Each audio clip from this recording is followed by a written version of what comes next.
Mais pour laisser le temps au royaume de s'habituer à cette vérité, Malo hocha la tête. « Je partirai, répondit-il, mais je reviendrai en homme libre. » Ce soir-là, Amara et Malo se retrouvèrent dans les jardins. « Nous ne sommes pas encore libres, dit-elle. »« Non, répondit-il, mais nous ne sommes plus seuls. » Ils se prirent la main.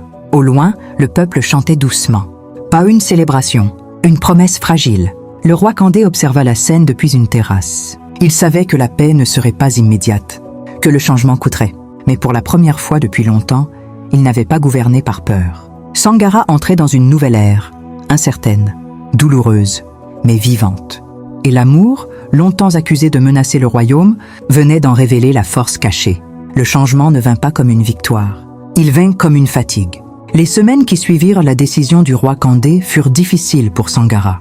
L'alliance avec Corral était rompue. Des échanges furent suspendus. Des menaces voilées circulaient. Mais le royaume ne s'effondra pas. Il résista. Malo quitta le palais comme on quitte un rêve fragile. Pas banni, pas humilié, libre, mais exposé. Il retourna au marché, aux rues poussiéreuses, au travail humble. Les regards étaient différents désormais.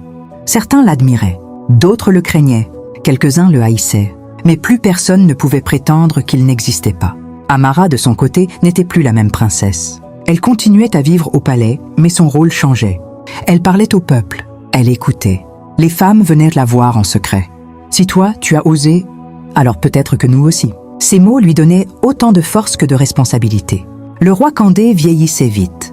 Non par faiblesse, mais parce que gouverner dans la vérité fatigue plus que gouverner dans la peur.